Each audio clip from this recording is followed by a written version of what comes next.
चलो बच्चों, अभी हम स्टार्ट कर रहे हैं दूसरी एक्टिविटी जिसका नाम है इन्वेस्टिंग एक्टिविटी। इन्वेस्टिंग एक्टिविटी बच्चा जो आपको क्लियर करना है, ये एक्टिविटी किससे जनरेट होती है, कहां से रिलेट करती है, तो आपको नॉन करंट एसेट से समझना है। कौन सी एसेट के? Non current asset. यहां पे वर्ड चेंज हो जाएंगे, activity of cash inflow and outflow.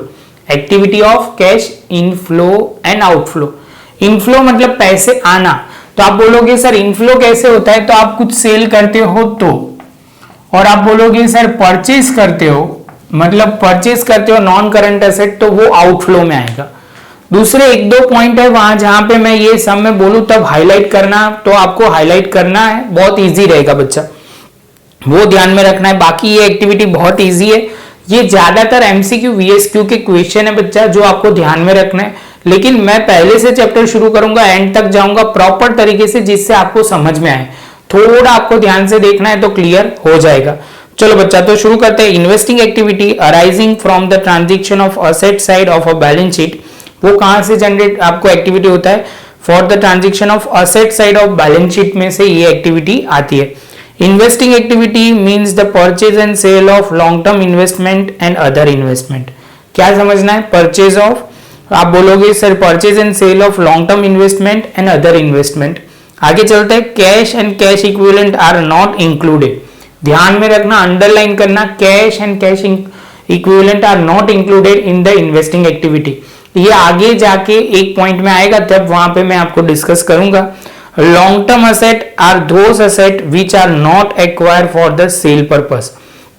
ये जो नॉन करंट एसेट होती है ना बच्चा, वो आप सेल करने के लिए परचेज नहीं करते, वो लॉन्ग टर्म इन्वेस्टमेंट होता है, इसलिए ये इन्वेस्टिंग एक्टिविटी में आता है। आगे चलते हैं। This are used for the business activity. Purchase of such asset is treated as a cash outflow and treated as a cash inflow. Sale करते हो तो कैश इनफ्लो, कैश मतलब ये एसेट परचेज करोगे तो आपके पास पैसे जाएंगे, तो कैश आउटफ्लो, आउटफ्लो मतलब जाना, और कैश इनफ्लो मतलब पैसे आना, सेल करोगे तब की बात हो रही है। तो आप बोलोगे सर ये भी क्लियर। उसके बाद example of land and building, machinery, furniture, other non current asset held for the generation of income are also included in investing activity. Underline करना, other asset held for the generation of income are also included in the investing activity। Clear है बच्चा? तो आप बोलोगे sir ये point clear है, तो आप बोलोगे यहाँ पे कोई प्रॉब्लम नहीं है। This income received due to this activity like interest, dividend और rent is also included in the investing activity. तो इसमें ध्यान में रखना, ये मेन पॉइंट है जिसकी वजह से अदर जो इनकम बोली है ना जनरेट करते हैं, उसके एग्जाम्पल है like interest, dividend, rent is also included in the investing activity. ये मेन पॉइंट है बच्चा, इसको और प्रॉपर तरीके से एक्सप्लेन करना है एग्जाम्पल के साथ, तो अभी ये करना शुरू करते हैं। तो अभी दूसरा बच्चा पॉइंट शुरू करते हैं। Cash flow and the cash outflow of investing activity. Cash कहां से आती है और कहां से कैश जाती है। पहले कैश इनफ्लो की बात करते हैं। Sale of fix non tangible asset. Sale करते हैं फिक्स नॉन टेंजिबल एसेट का मतलब वो आप बोलोगे सर बिल्डिंग, प्लांट, मशीनरी, वो सब कुछ कंसिडर होता है। Sale of fix intangible asset, वो पैटेंट, ट्रेडमार्क, कॉपीराइट, आप बोलोगे सर लाइसेंस, फ्रेंचाइजी, और आप बोलोगे सर सॉफ्टवेयर। ये सारे पॉइंट आपको याद होने चाहिए। जब आप बोलोगे सर आप तो सेम टू सेम किसका बोल रहे हो, तो आप वो जो एक्टिविटी याद हो, तो एक्टिविटी मतलब आप बोलोगे सर शेड्यूल हम करते थे जो फाइनेंशियल स्टेटमेंट का, मतलब आप बोलोगे बैलेंस शीट का, उसके वर्ड हम बोल रहे हैं, तो वही बच्चा आपको याद रहना चाहिए, तो आपको प्रॉब्लम नहीं होगा। Sale of long term investment. Long term investment sale करते हो तो भी पैसे आते हैं, सेल करते हो तो। बाद में investment of non current asset वो भी बोला जाता है। And return on long term lending, जिसमें आपका एग्जाम्पल लिखना है तो लिख दो। Interest, dividend and rent. Interest, dividend and rent are included in the investing activity. बच्चा ये थोड़ा मैं एक्स्ट्रा बोल रहा हूं, लेकिन आपको बहुत हेल्पफुल रहेगा। बाद में आपको बोलना है activity of cash outflow. Activity of cash outflow जिसमें पहला दिया हुआ है purchase of fix tangible asset. आप बोलोगे purchase of fix tangible asset, वो पहली बात हुई। Purchase of fix intangible asset वो दूसरी बात हुई। तीसरी बात है कैपिटल एक्सपेंसेस। कैपिटल एक्सपेंसेस वो कंसिडर करेंगे। चौथा जो है self construction asset, self constructed asset, वो भी आप बोलोगे सर कैश आउटफ्लो होगा, क्योंकि तीनों में परचेज, पहले 3 में तो 2 में परचेज हुआ है, और सेल्फ कंस्ट्रक्शन एक्सपेंस तो आप बोलोगे सेल्फ कंस्ट्रक्टेड असेट, उसमें भी कैपिटल एक्सपेंडिचर टाइप का ही हुआ, वो आपको ध्यान में रखना है, कैश आउटफ्लो होगा और इन्वेस्टिंग एक्टिविटी में आएगा। Purchase of long term investment, bracket में लिखते हैं investment of non current asset, जो एग्जांपल में दिया हुआ है शेयर इन्वेस्टमेंट, डिबेंचर इन्वेस्टमेट और बॉन्ड इन्वेस्टमेंट, वो कंसिडर करेंगे, आउटफ्लो करेंगे, और दूसरा कंसिडर करेंगे इन्वेस्टिंग एक्टिविटी। और लॉन्ग टर्म लैंडिंग आप बोलोगे, लॉन्ग टर्म लैंडिंग में बच्चे आपको क्लियर करना है, वो ध्यान में रखना है, लॉन्ग टर्म लैंडिंग जो होता है, हम लंबे टाइम को किसी को पैसे देते हैं तो वो भी इन्वेस्टिंग एक्टिविटी में आएगा। बच्चा अभी इसके सम एक करना शुरू करते हैं, पहले थोड़े ट्रांजेक्शन लेते हैं, बाद में तो थोड़े ट्रांजेक्शन लेते हैं, पहले एग्जांपल के लेते हैं, उसके बाद एक्सरसाइज के लेते हैं, जिसमें दिया है from the following transaction of our company identify the investing activity, also state whether the respective activity is cash inflow और आउटफ्लो। तो आपको वो बताना है कि वो इनफ्लो है या आउटफ्लो है, लेकिन बोली दी है ये सारी एक्टिविटी जो है वो कहाँ होनी चाहिए, वो इन्वेस्टिंग की है कि नहीं, वो आपको बताना है, ज्यादातर इन्वेस्टिंग की है वो।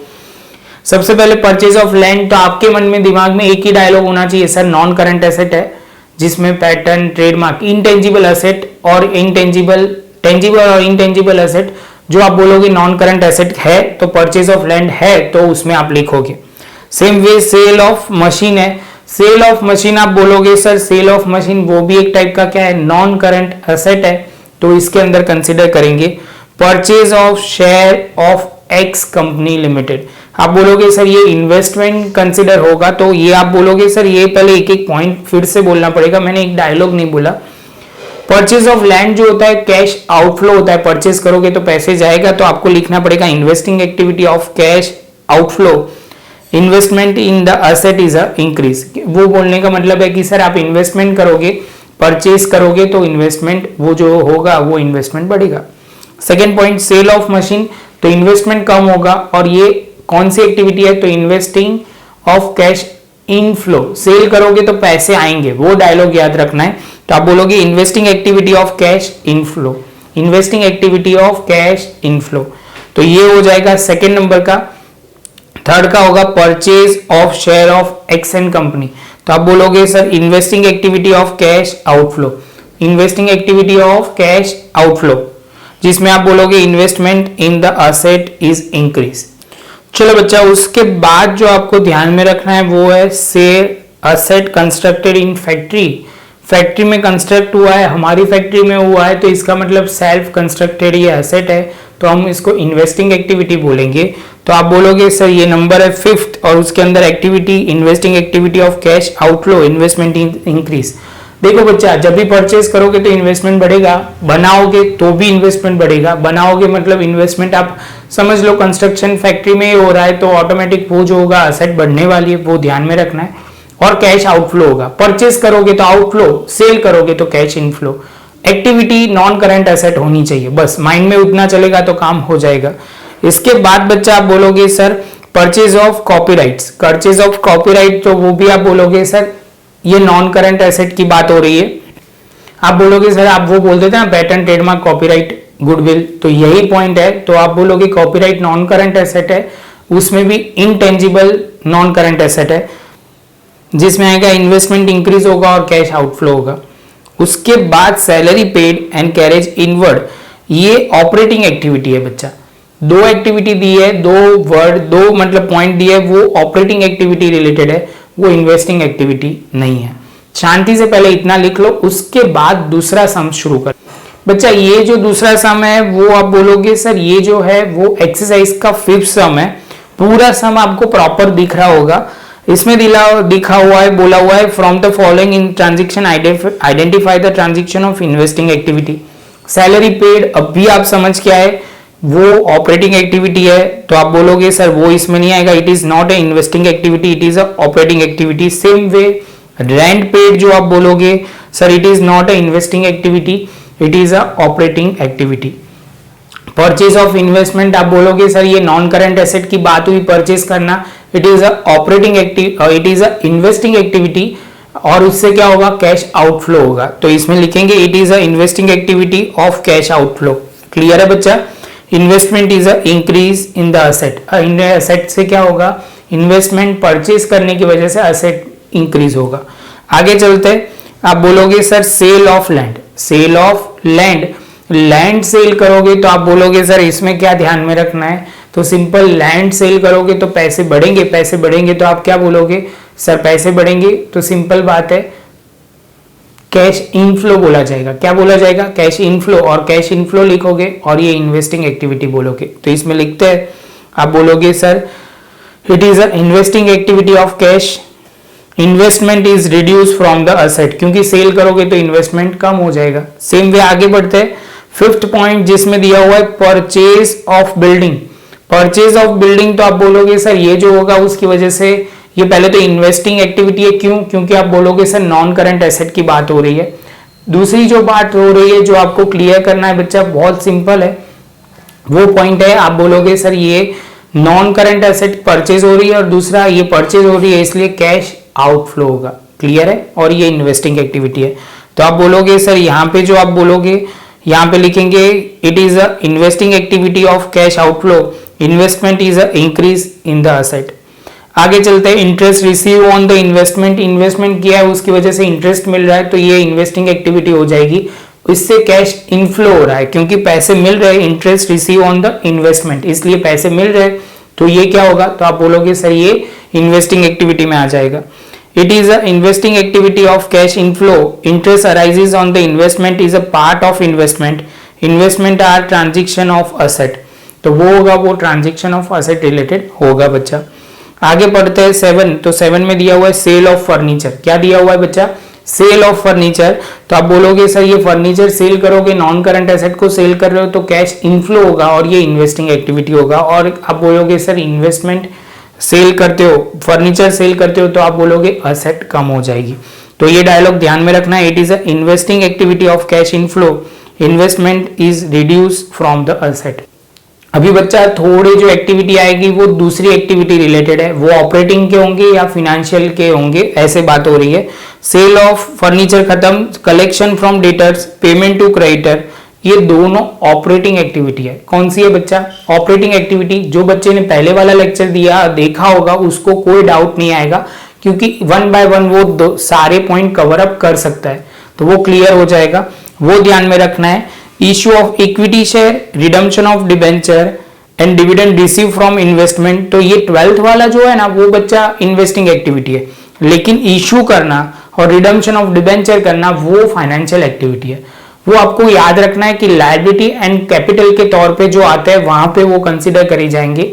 मेन हेड है वो बोल रहा हूं बच्चा, वो फाइनेंशियल स्टेटमेंट मतलब बैलेंस शीट जो बोलते हैं उसमें से जो दो जगह है वहां से रिलेट कर ले।